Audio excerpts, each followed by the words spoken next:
Today. I'm off from work, which is awesome. Oh. But here we go. We are starting up again with Leon in my WWE universe. And currently, our last match was at NXT after the pay-per-view at Fastlane, so that's around the February time period in WWE. And he had a hellacious impromptu three stages of hell match. Well, actually, I don't know if you call it three stages of hell because the first match was done, and then there was a match in between. Then you had the following two. So it was just an impromptu three matches of hell. Let's just put it like that.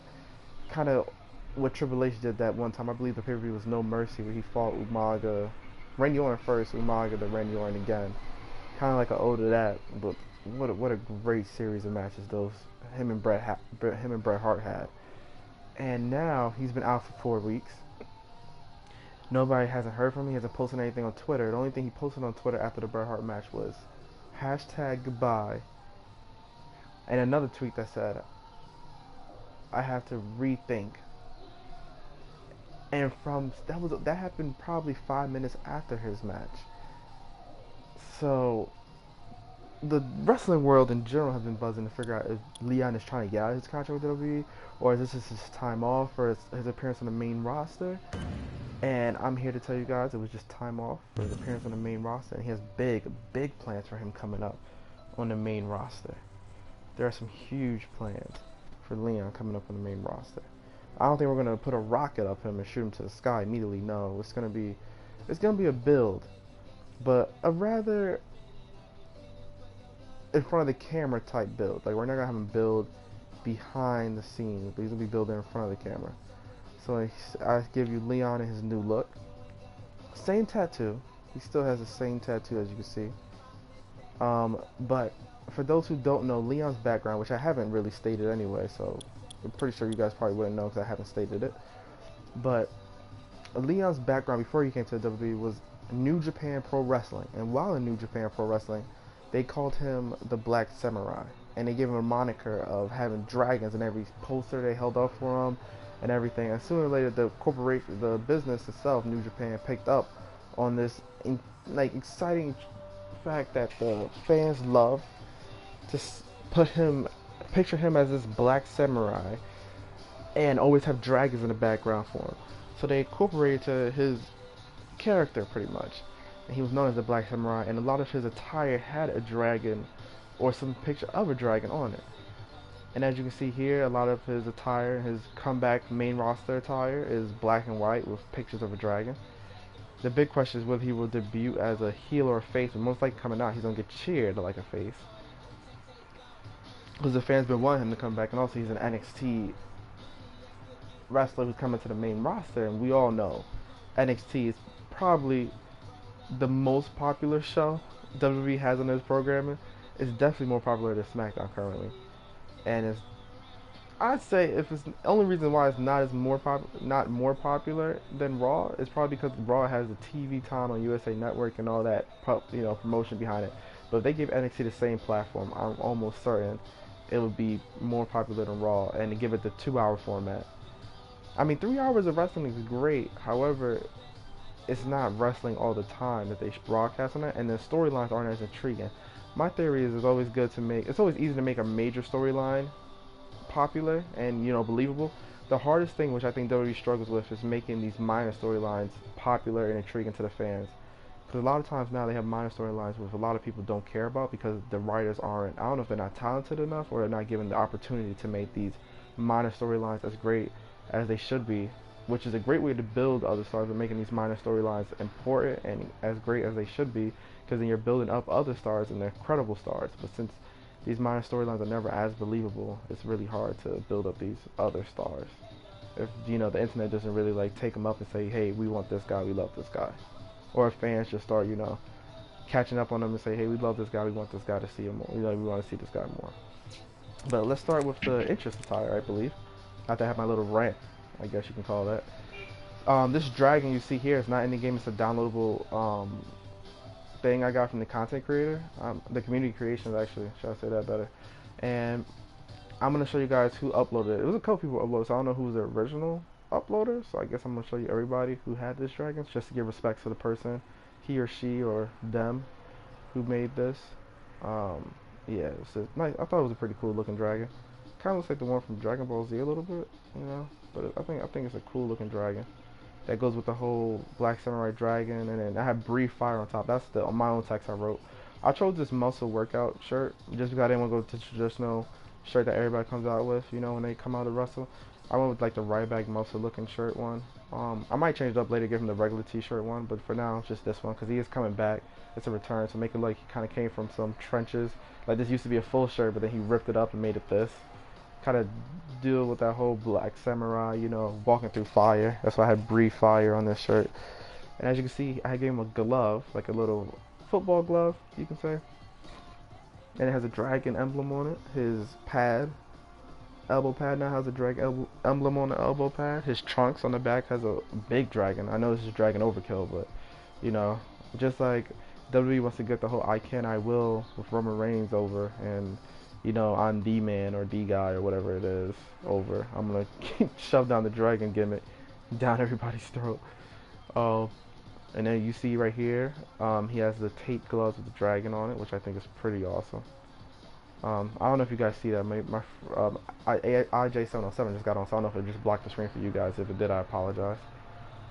He might send me a party invite soon, and I might block the screen again, so I apologize for that. And on the back of his boots, you can see that there's a dragon emblem too. The only thing that doesn't have a dragon emblem is his knee pads, which I know you guys are probably like, thank God, I'm getting tired of this dragon stuff. But I want the black and white right now, because I just think it makes him look badass, because he's bald headed now, and he has the whole beard, so I just think it makes him look so badass. But if you guys have any more updates, let me know.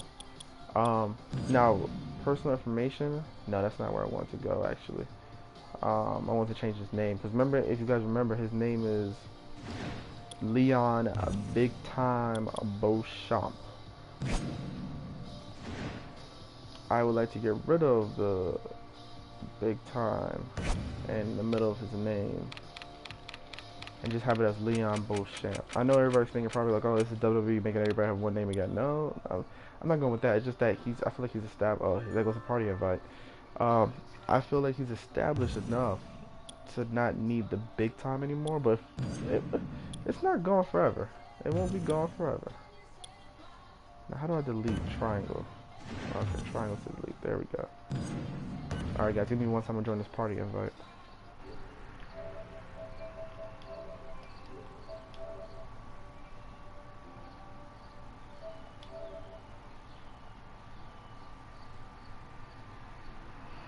Yo, what's up, Isaiah? I'm gonna be on in 1 second. I'm just finishing up this live stream of WWE. You know, my story with Leon Beauchamp. I had to change his appearance up. He's going up to the main roster, so I'm just, you know, commentating over that. But, yeah, so pretty much he's gonna have the same movesets, pretty much. Face or heel, that's still yet to be determined. But yeah, he has a new outfit. We took out the big time out of his name, but he's pretty much the same person. He's on the average pedestrian gamer channel. So, pretty much the same person, you know. Just ready to make an impact, put on great matches. So we're going to save that. We're going to save the name change to just Leon Beauchamp. And I will show you guys his first match on the main roster. This is the night after WrestleMania. We have fast forward 4 weeks. Oh, wait, I was going to show you guys who uploaded that dragon. Right.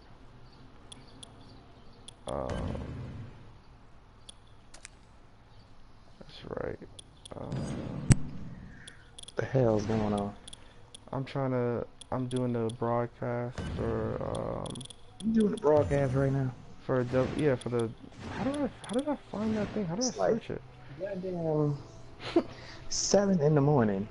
Who, like, you got any viewers right now? No, but it's gonna be up on YouTube. But I'm trying to figure, because I used the, oh, there we go. I found it.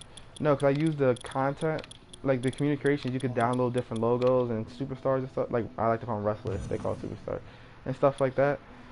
So I used this dragon on my character, but I just want to show them where I got the dragon from, because I feel like it'd be wrong. Oh, that's where I got the dragon from, guys. I typed in dragon, and that's the dragon emblem I use. I feel like it'd be wrong to use somebody else's stuff and not give them credit. So whoever this is, Rico1984 Jr. is the upload user. Rico. Yes, he gave me the dragon I'm using right now. Pay that respect. Nice. I'll pay that respect to him. I think that, yeah, it was only one. I seen it uploaded twice. I don't know why. I wanted to use this dragon. Whoever uploaded this one, it looked pretty good, but I think it was too dark to fit on the shirt. But if I ever change up to a white shirt, I guess I'm gonna use that dragon. That dragon looks pretty cool.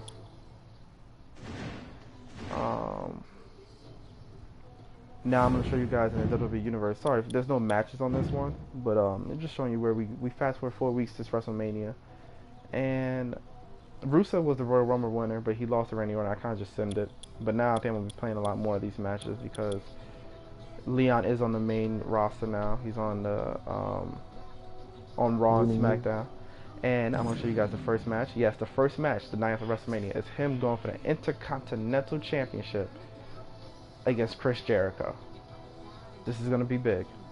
It's going to be a slow build. We're not thrusting him into the main title picture yet, but he's going to be one of the key factors in that Intercontinental U.S. title picture. And we're going to keep building this right here. We're going to make this division strong again. It's strong now currently in WWE, but we're going to make this interesting. And then after this, you know, where would he go? Will he go to the main picture again, or will he be in his own set rivalries? You know, I'm going to see where this goes. He's still very young. Leon Beauchamp at this time is only 23. He's been wrestling in New Japan Pro Wrestling since he was 18. He's been on the indie scene since he was 16. So he got a lot of miles on the body, a lot of experience, but I don't think we want to thrust him right into that main title picture yet, because once he loses it, where does he go on from there? Does he, you know, he has a long career in front of him. Does he continue to fight in it and out of it, you know? Does he go back to Intercontinental? We're going to see where this story takes. We're just going to see the crowd reaction, where it takes us for Leon big time. Oh, it's just Leon Beauchamp now. We may add a Black Samurai in there. We don't know. But right now, it's just Leon Beauchamp. First match on Raw will be against Chris Jericho for the Intercontinental Championships. Thank you guys for joining me. And stay tuned on this channel. Don't leave yet, because we're going to start a simulcast of Need for Speed 2015 with me and IJ707 playing it. Both broadcasting from our angles playing this game. Alright, take care, people.